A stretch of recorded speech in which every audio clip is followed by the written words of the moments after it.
ونعوذ بالله من شرور أنفسنا ومن سيئات أعمالنا من يهده الله فلا مضل له ومن يضلله فلا هادي له وأشهد أن لا إله إلا الله وحده لا شريك له وأشهد أن سيدنا ونبينا ومولانا محمدا عبده ورسوله صلى الله تعالى عليه وعلى آله وأصحابه وبارك وسلم تسليما كثيرا كثيرا أما بعد.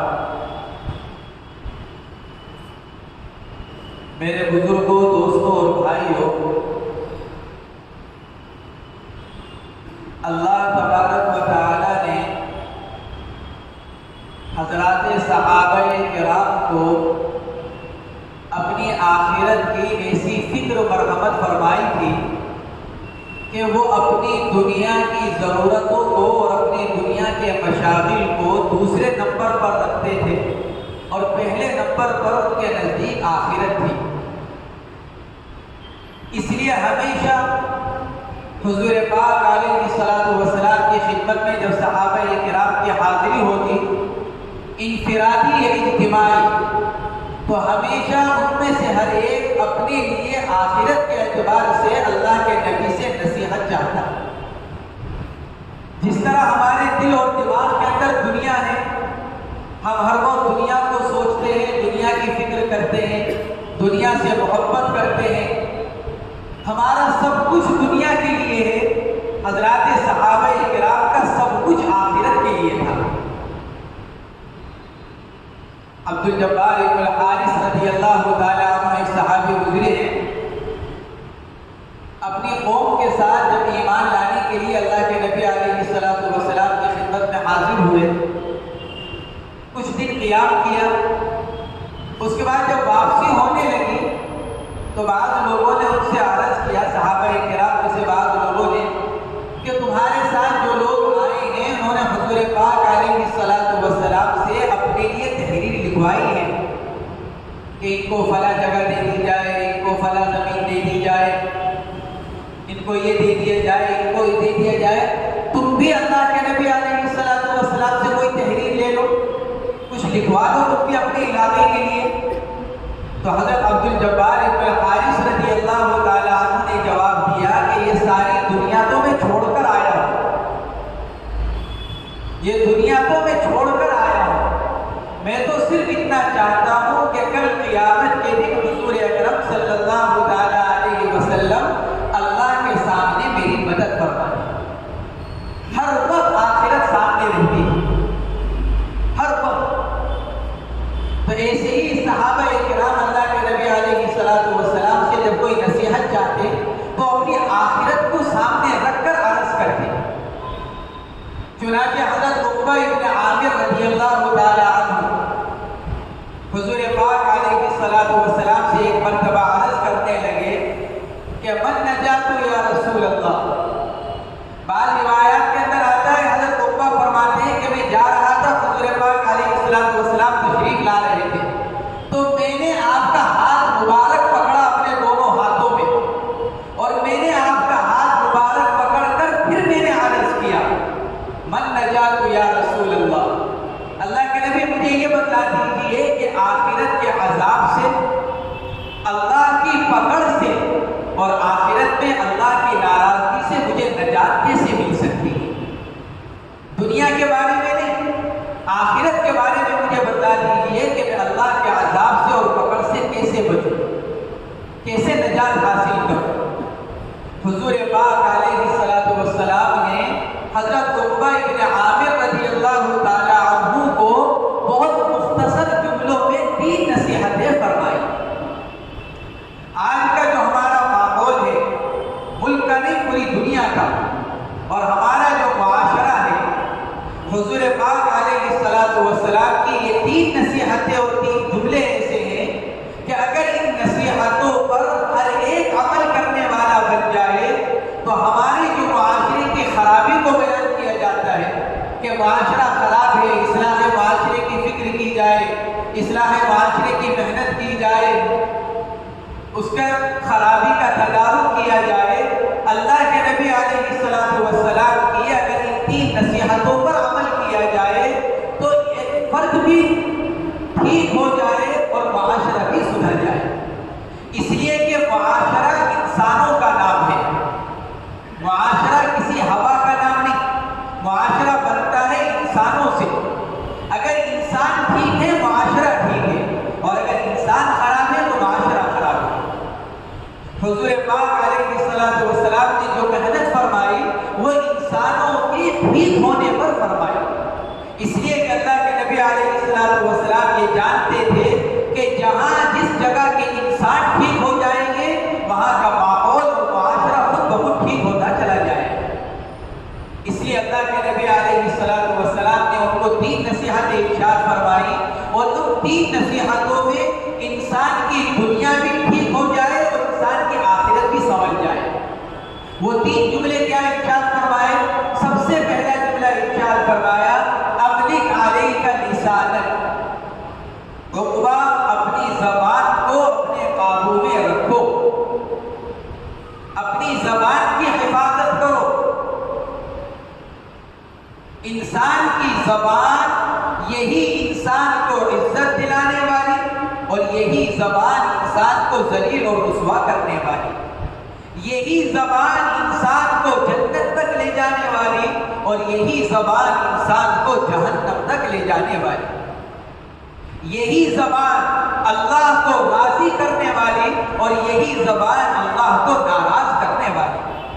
اگر انسان اس زبان کا استعمال ٹھیک کرے اللہ تبارک و تعالی خوش ہو جاتے ہیں، اور اگر انسان اسی زبان کو غلط جگہ استعمال کرنے لگے، غلط الفاظ اس سے بولنے لگے تو اللہ تبارک و تعالی اس سے ناراض ہو جاتے ہیں. اور زبان سے نکلنے والا ایک ایک لفظ اور ایک ایک جملہ اللہ تبارک و تعالی کے یہاں محفوظ رہتا ہے. ما یلفظ من قول الا لدیہ رقیب عتید. ایک ایک زبان سے نکلنے والا ایک ایک لفظ اللہ فرماتا ہے نگراں مقرر ہے. ایک ایک جملے پر، ایک ایک لفظ پر نگراں مقرر ہے. اگر ہم کسی ایسی جگہ موجود ہوں جہاں کیمرے لگے ہوئے ہیں اور وہاں لکھا ہوا ہے موٹا موٹا ہوشیار آپ کیمرے کی نگاہ میں ہیں، انسان کیسا سوچ سمجھ کر عمل کرتا ہے. کہیں پتہ چل جائے کہ میری ساری باتوں کو ٹیپ کیا جا رہا ہے اور یہ ٹیپ حکومت کے پاس پہنچے گا، دوسرے شعبوں میں پہنچے گا. انسان کیسا سوچ سوچ کر زبان سے جملہ نکالتا ہے، صرف اس لیے کہ میری زبان سے نکلنے والا کوئی جملہ مجھے دنیاوی اعتبار سے کسی مشکل میں مبتلا نہ کر دے، مجھے کسی قانونی الجھن میں مبتلا نہ کر دے. اللہ تبارک و تعالی قرآن پاک میں ارشاد فرماتے ہیں تمہاری زبان سے نکلنے والے ایک ایک جملے پر اور لفظ پر ہماری طرف سے نگراں مقرر ہیں. اور یہ سارے زبان سے نکلنے والے جملے اور الفاظ کل قیامت کے دن اللہ تبارک و تعالی ہم میں سے ہر ایک کے سامنے لے کر آئیں گے. حضرت حسن بصری رحمۃ اللہ علیہ سے نقل کیا گیا، فرمایا کرتے تھے انسان کی زبان سے نکلنے والا ایک ایک لفظ لکھا جاتا ہے، چاہے اس کے اندر کوئی ثواب اور گناہ ہو یا نہ ہو. یہ نہیں کہ کوئی گناہ کا لفظ نکلا ہوگا تو لکھا جائے گا، کوئی ثواب کا جملہ نکلا ہوگا، کوئی نیکی کا تو لکھا جائے گا. فرماتے ہیں کہ نہیں، ثواب ہو یا نہ ہو، گناہ ہو یا نہ ہو، انسان کی زبان سے نکلنے والا ایک ایک لفظ اللہ تبارک و تعالی کی طرف سے مقرر فرشتے لکھتے ہیں.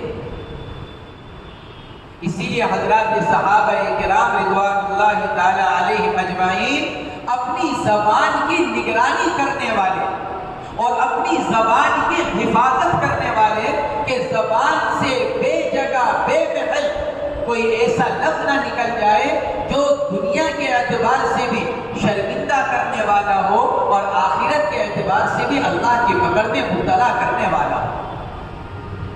حضرت ابوبکر صدیق رضی اللہ تعالیٰ عنہ ایک مرتبہ اپنے غلام کو ڈانٹ رہے تھے کسی بات پر، ناراضگی ہو گئی تو ڈانٹ رہے تھے، تو ڈانٹتے ڈانٹتے زبان سے کوئی جملہ سخت نکل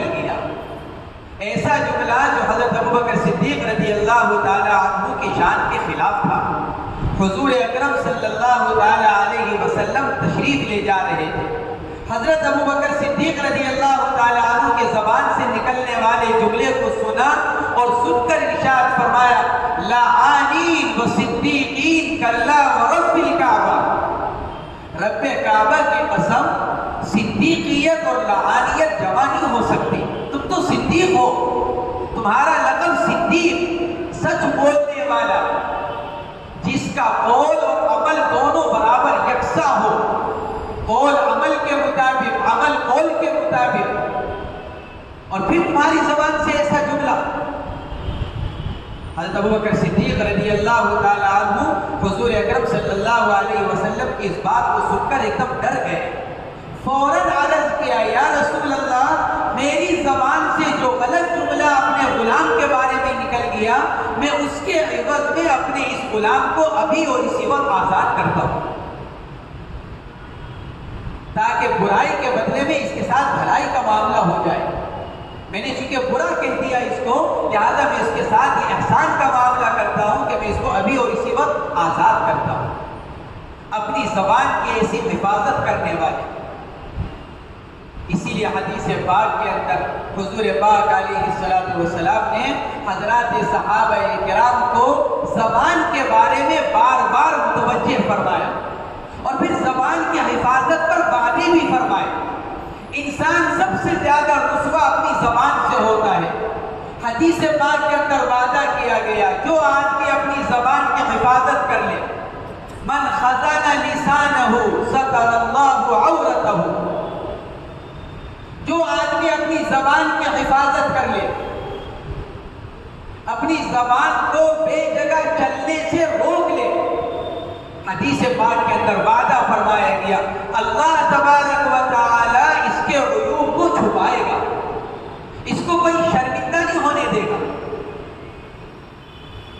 جو اپنی زبان کی حفاظت کرے گا، اللہ اس کو شرمندہ نہیں ہونے دے گا، اس کے عیوب پر پردہ ڈال کر رکھیں گے، اس کے گناہوں کو چھپا کر رکھیں گے۔ اور اللہ کی ذات غفور الرحیم ہے، جب اللہ دنیا کے اندر ستاری کا معاملہ فرمائے گا تو اللہ تبارک و تعالی آخرت میں بھی ستاری کا معاملہ فرمائے گا۔ اللہ اس وقت بھی ستار ہے اور آخرت میں بھی ستار ہے، اللہ کی صفت ہے۔ جب یہ وعدہ فرمایا جا رہا ہے کہ دنیا میں عیوب کو چھپائے گا، رسوا نہیں ہونے دے گا، تو یہ وعدہ آخرت میں بھی پورا ہوگا انشاءاللہ، کہ اللہ آخرت کی پردہ دری سے اس آدمی کی حفاظت کرے۔ اس لیے میرے بزرگوں، دوستوں اور بھائیوں، ہم اپنی زبان کی حفاظت، آج ہماری زبان اتنی چلتی ہے کہ ہمیں صبح کا بولا ہوا شام کو یاد نہیں رہتا۔ ہم اتنا بولتے ہیں کہ صبح کیا بولا ہمیں یاد نہیں، شام کو کیا بولا رات کو یاد نہیں، اور رات کیا بولا صبح اٹھنے کے بعد بھول جاتے ہیں۔ ہماری زبان اتنی چلتی ہے۔ بڑے حضرت جی حضرت مولانا الیاس صاحب رحمۃ اللہ علیہ فرمایا کرتے تھے، اللہ نے انسان کو 3 چیزیں دی ہیں، ایک یہ 6 فٹ کا جسم، 5 ساڑھے 5 6 فٹ انسانی جسم، اور دوسرا اس کا دل، اور تیسرے اس کی زبان۔ فرماتے تھے سب سے چھوٹا عرب زبان، تو اس زبان کو چھوٹا ہونے کی وجہ سے سب سے کم چلنا چاہیے، لیکن آج کی خرابی یہ ہے کہ سب سے چھوٹا عرب سب سے زیادہ چلتا ہے، سب سے کم اس کو چلنا چاہیے، سب سے زیادہ یہی چلتی ہے۔ اسی لیے عربی کی کہاوت ہے، عربی کا جملہ ہے، جرمہ صغیر و جرمہ کبیر، ٹکڑا چھوٹا سا، جرم ٹکڑا چھوٹا سا، لیکن جرائم گناہ بہت بڑے بڑے۔ اسی زبان کی بدولت حدیث پاک کے اندر فرمایا گیا اللہ تبارک و تعالی جہنم پہ ڈال دیتے ہیں۔ ان العبد لا يتكلم بالكلمة من سخط الله لا يلقي لها بالا يهوي بها في جہنم۔ بعض اوقات انسان زبان سے کوئی جملہ نکالتا ہے اللہ کی ناراضگی کا، اور اس کو احساس بھی نہیں ہوتا کہ میں نے کیا جملہ بولا، خیال بھی نہیں میں نے اللہ کی ناراضگی کا کیا جملہ بول دیا۔ یہوی بہا فی جہنم، اللہ اسی ایک جملے کی وجہ سے اس آدمی کو جہنم میں ڈال دیتا ہے۔ اس لیے میرے بزرگوں، دوستوں اور بھائیوں، ہم اپنی زبان کی حفاظت، اپنی زبان کو کنٹرول کرنے والے بنے۔ جتنا ہماری زبان ہماری کنٹرول میں، ہم اتنے ہی اللہ کے مقرب بنتے چلے جائیں گے۔ عبداللہ ابن عباس رضی اللہ تعالی عنہما صفا پہاڑ پر کھڑے ہوئے، اپنی زبان کو پکڑے ہوئے اپنی زبان سے ارشاد فرما رہے تھے، قل خیرا تغنم، بھلی بات بولا کر، بھلی بات بولا کر، اپنی زبان سے کہہ رہے ہیں قل خیرا تغنم، بھلی بات بولا کر، واسکت عن شر تسلم، بری بات سے بچی رہے، حفاظت میں رہے گی، قبل ان تندم، قبل اس کے کہ زبان سے کوئی ایسا جملہ نکلے جس سے بعد میں شرمندگی ہو، رسوائی ہو۔ فإني سمعت رسول الله صلی اللہ علیہ وسلم یقول اکثر خطایا بنی آدم من لسانہ، میں نے حضور پاک علیہ السلام کو فرماتے ہوئے خود سنا، انسان کے گناہوں کی زیادہ کثرت اور زیادہ تر انسان کے گناہوں کا تعلق اس کی زبان سے، کسی کو گالی دے دی، کسی کو برا کہہ دیا، کسی کی غیبت کر دی، کسی پر الزام تراشی، کہیں جھوٹ بول دیا، کہیں وعدہ کیا تھا اس کی خلاف ورزی کر دی، کہیں جھوٹی گواہی دے دی، سب کا تعلق اللہ نے اسی زبان سے رکھا۔ اس لیے سب سے پہلی نصیحت ارشاد فرمائی، املک علیک لسان، عقبہ اپنی زبان کو اپنے قابو میں رکھو۔ دوسری نصیحت ارشاد فرمائی، وَلْيَسَعْكَ بَيْتُكَ، عقبہ اپنے لیے اپنے گھر کو کافی سمجھو، تمہارا گھر تمہیں کافی ہو جائے۔ کیا مطلب کہ گھر کافی ہو جائے؟ محدثین نے لکھا ہے کہ اس کے دو مطلب ہیں۔ ایک مطلب تو یہ کہ وَلْيَسَعْكَ بَيْتُكَ، تمہیں تمہارا گھر کافی ہو جائے۔ اللہ تبارک و تعالی نے تمہیں دنیا کے اندر جتنی دنیا سے نوازا ہے، تمہارا گھر، تمہاری بیوی، تمہارے بچے، تمہارا عہدہ، تمہاری دولت، اس پر قناعت اختیار کرو، قانع بن کر زندگی گزارو، حرص و حبس میں مبتلا نہ ہو۔ اللہ نے جو تمہارے لیے مقدر کیا، اللہ نے جو تم کو اپنے فضل و کرم سے مرحمت فرمایا، اس پر اللہ کا شکر ادا کرو اور اس کو اپنے لیے کافی سمجھو۔ اس لیے کہ جب انسان حرص و حبس میں مبتلا ہوتا ہے تو پھر طبیعت کے اندر ناشکری پیدا ہوتی ہے، اور جب آدمی قناعت والی زندگی اختیار کرتا ہے، یہ سمجھتا ہے کہ اللہ نے مجھ کو جو دیا ہے یہ بھی میری حیثیت سے بہت زیادہ ہے، تو پھر آدمی کی طبیعت میں شکر پیدا ہوتا ہے، قناعت پیدا ہوتی ہے۔ اسی لیے حدیث پاک کے اندر فرمایا گیا، دنیاوی معاملات میں اپنے سے نیچے والوں کو دیکھو اور دینی امور میں اپنے سے اوپر والے کو دیکھو۔ جب دین کا معاملہ آ جائے تو اوپر والوں کو دیکھو، اور جب دنیا کا معاملہ آئے تو پھر اپنے سے نیچے والے کو دیکھو۔ آج دنیا کے اندر جو فساد ہے، لوٹ مار مچی ہوئی ہے، کوئی آدمی سکون میں نہیں ہے، ہر ایک دل کی بے چینی میں مبتلا ہے، صرف اس لیے وہ دنیا کے اعتبار سے ہمیشہ اپنے سے اوپر والے کو دیکھتا ہے۔ سائیکل چلانے والا اسکوٹر والے کو دیکھتا ہے، اسکوٹر چلانے والا گاڑی والے کو دیکھتا ہے، کرائے پر رہنے والا ذاتی مکان والے کو دیکھتا ہے، ایک مکان والا دو مکان والے کو دیکھتا ہے، ایک دکان والا دو دکان والے کو دیکھتا ہے، ایک کارخانے والا دو کارخانے والے کو دیکھتا ہے، تو دل کے اندر حوث پیدا ہوتی ہے، اور پھر سامنے والے کی ترقی کو دیکھ کر دل میں بے چینی پیدا ہوتی ہے، اور اللہ کی تقسیم پر ناراضگی، میرے پاس کیوں نہیں، اس کے پاس کیوں۔ اسی لیے فرمایا گیا کہ دنیاوی امور میں اپنے سے نیچے والے کو دیکھو. جب آدمی اپنے سے نیچے والے کو دیکھے گا شکر پیدا ہوگا. گاڑی والا اسکوٹر والے کو دیکھے گا شکر ادا کرے گا. ایسا میرے پاس گاڑی ہے تو اسکوٹر پر جا رہا ہے بارش میں دھوپ میں. اسکوٹر والا سائیکل والے کو دیکھے گا تو شکر ادا کرے گا. اور سائیکل والا پیدل چلنے والے کو دیکھے گا تو اللہ کا شکر ادا کرے گا. اور پیدل چلنے والا جب پاؤں سے معذور کو دیکھے گا تو پاؤں کی نعمت پر اللہ کا شکر ادا کرے گا. لیکن جب اس کا برعکس ہوگا تو پھر طبیعت کے اندر ناشکری پیدا ہوگی, حوث پیدا ہوگی دل کے اندر.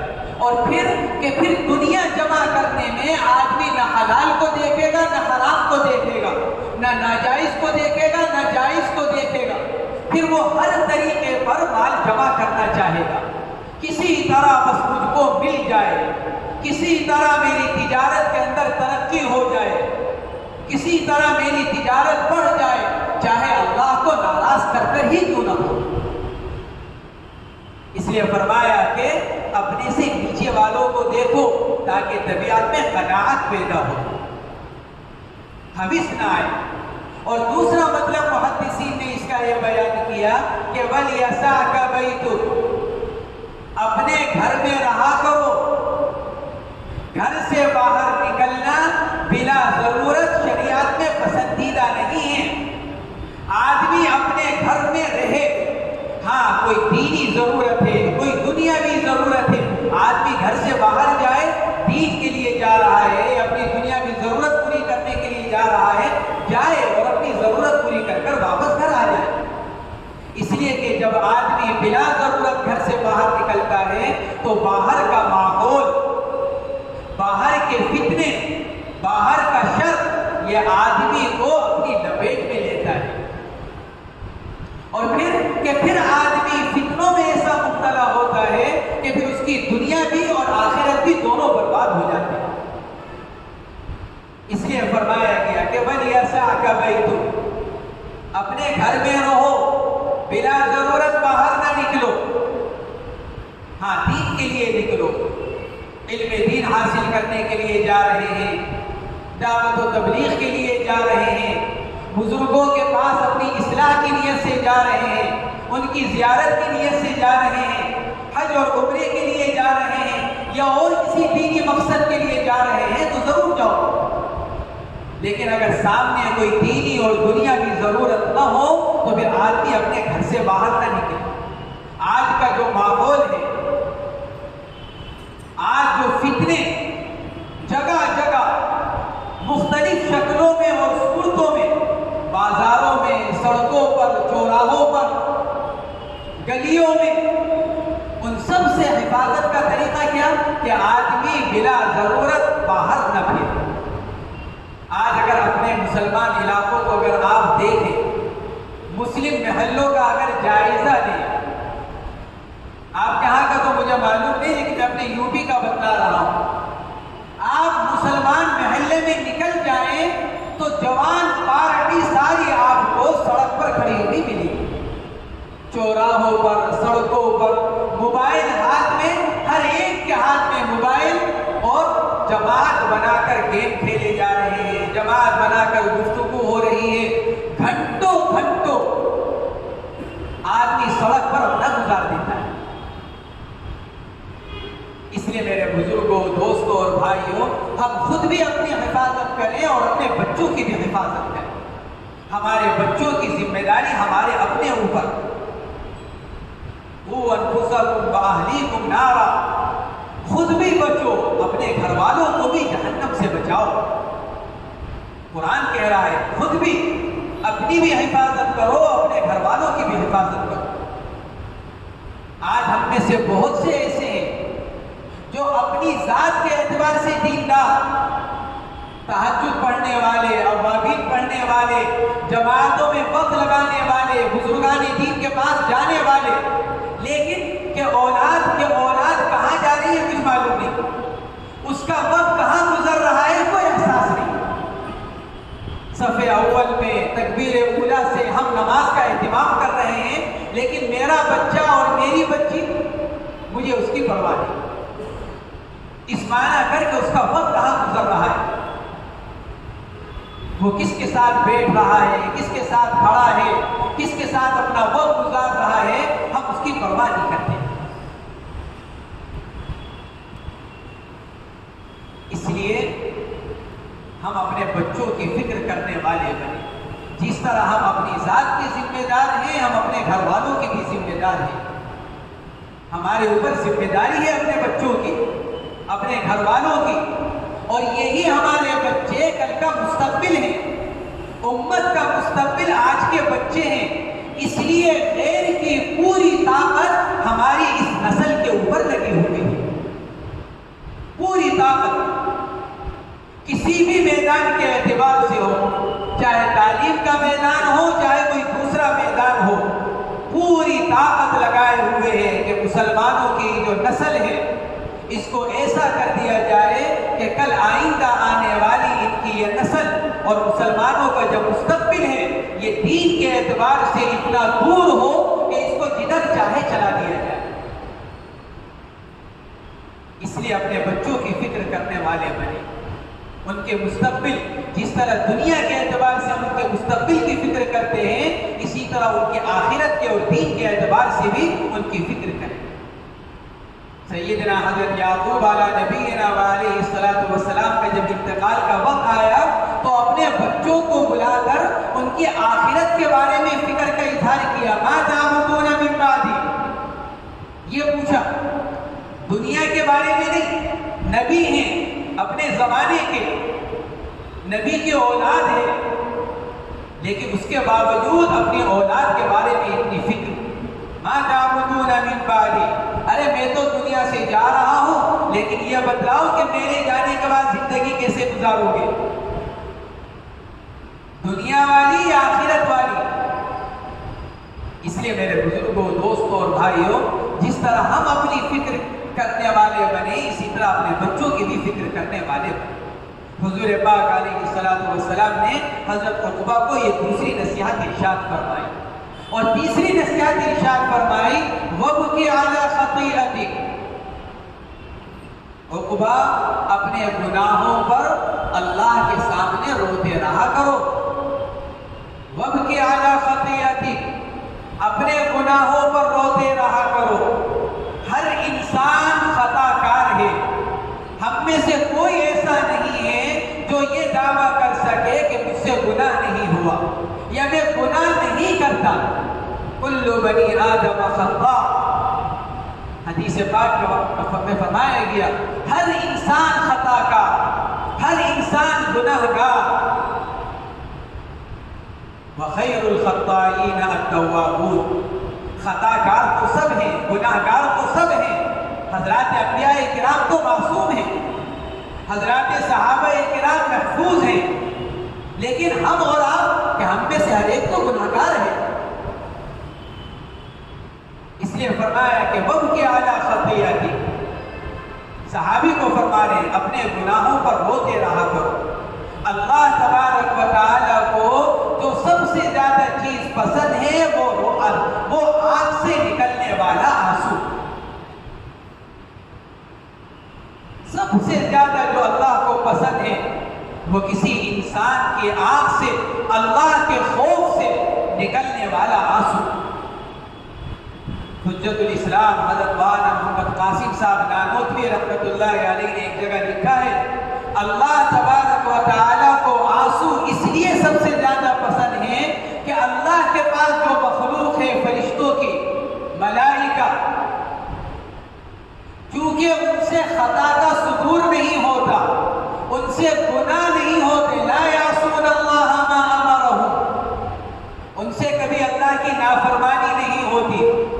جب ان سے اللہ کی نافرمانی نہیں ہوتی تو پھر ان کے پاس ندامت بھی نہیں ہے، جب ندامت نہیں ہے تو پھر آنکھ میں آنسو بھی نہیں ہے۔ ندامت تو اس کو جس سے اللہ کی شان میں کوئی بے ادبی ہو، کوئی گستاخی ہو، کوئی نافرمانی ہو، اس کو ندامت ہوگی، پھر ندامت کی وجہ سے آنسو نکلے گا۔ تو اللہ کے پاس جو مخلوق ہے کیونکہ اس کو قرب ندامت حاصل نہیں، فرماتے ہیں اس مخلوق کو قرب عبادت حاصل ہے، قرب ندامت نہیں۔ قیامت اللہ نے انسانوں کو دیا ہے۔ اس لیے جب انسان کی آنکھ سے آنسو نکلتا ہے اپنے گناہوں کی وجہ سے، اللہ کے ڈر کی وجہ سے، تو اللہ تبارک و تعالیٰ کو وہ آنسو بہت پسند ہوتا ہے۔ اسی لیے فرمایا گیا کہ جہنم کی آگ کو انسان کی آنکھ سے نکلنے والا آنسو بجھا دیتا ہے۔ حدیث پاک میں اسی لیے وعدہ فرمایا گیا کہ تین طرح کے، تین قسم کے انسان ہیں کہ ان کی آنکھ بھی جہنم کی آگ کو نہیں دیکھے گی۔ تین آنکھیں ایسی ہیں جو جہنم کی آگ کو بھی نہیں دیکھے گی۔ داخل ہونا تو بہت دور کی بات، اور ان میں سے ایک آنکھ کون سی بیان کی گئی کہ جس سے اللہ کے ڈر کی وجہ سے آنسو نکل آیا۔ ایسی آنکھ کل قیامت کے دن جہنم کی آگ دیکھنے سے بھی محفوظ رہے۔ مشہور حدیث ہے حضور پاک علیہ الصلوۃ والسلام کی، جس میں اللہ کے نبی علیہ الصلوۃ والسلام نے ارشاد فرمایا 7 قسم کے لوگ وہ ہیں جن کو اللہ تبارک و تعالیٰ کل قیامت کے دن اپنے عرش کا سایہ مرحمت فرمائیں گے، اور اللہ کے عرش کے علاوہ اس دن کوئی سایہ نہیں ہوگا۔ ہر انسان سورج کے نیچے کھڑا ہوا ہوگا، لیکن اس وقت بھی 7 قسم کے لوگ ایسے فرمائے گئے اس حدیث میں جو اللہ کے عرش کے نیچے ہوں گے۔ اس میں ایک انسان کون بیان کیا گیا؟ وَرَجُلٌ ذَكَرَ اللَّهَ خَالِيًا فَفَاضَتْ عَيْنَاهُ، ایک وہ انسان جس نے تنہائی میں اللہ کو یاد کیا۔ ذکر اللہ خالیا، وہ آدمی جس نے تنہائی میں اللہ کو یاد کیا، اکیلے میں اپنے گناہوں کا استحضار ہوا، ففاضت عیناہ، اپنے گناہوں کا احساس ایسا شدید ہوا کہ آنکھ میں آنسو آ گئے۔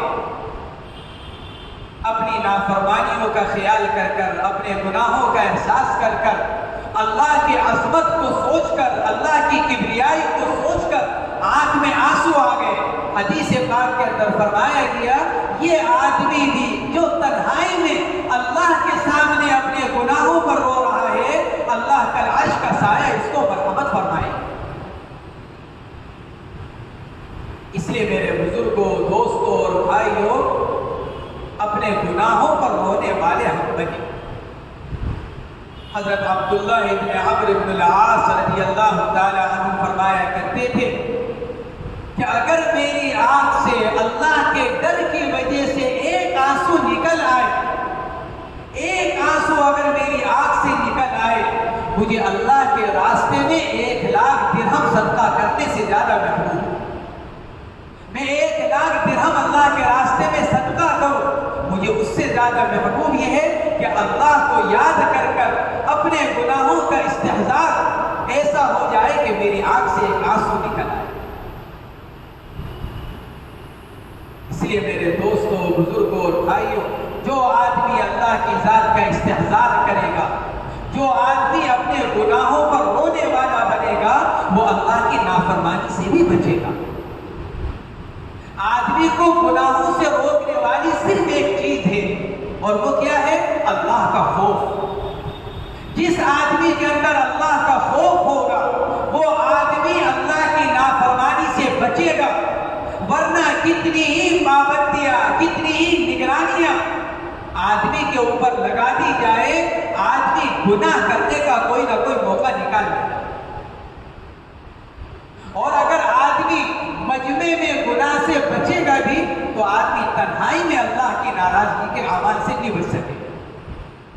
لوگوں کے سامنے نماز پڑھنے والا، لوگوں کے سامنے ذکر و تسبیح کرنے والا، لوگوں کے سامنے قرآن پاک کی تلاوت کرنے والا، لیکن تنہائی میں جا کر اللہ کی نافرمانی کرنے والا، اس کے ظاہری اعمال بہت اچھے، لیکن چونکہ دل میں اللہ کا خوف نہیں ہے، لہذا جب تنہائی میں ہوگا تو پھر اللہ کی نافرمانی کرے۔ اسی لیے تنہائی کے بارے میں کہا گیا وَرَجُلٌ ذَكَرَ اللَّهَ خَالِيًا فَفَاضَتْ عَيْنَاهُ۔ میرے بزرگوں، دوستوں اور بھائیوں، تنہائی، انسان کی تنہائی پر اس کے آخرت کا دار و مدار۔ اس کی تنہائی کیسی گزر رہی ہے، جب وہ اکیلا ہے تو کیا کر رہا ہے، اس پر انسان کی آخرت کا دار و مدار۔ ایک مختصر سے حدیث عرض کر اپنی بات ختم کرتا ہوں۔ حضرت ثوبان رضی اللہ تعالی عنہ کی روایت ہے، امام ابن ماجہ رحمۃ اللہ علیہ نے حدیث نقل کی۔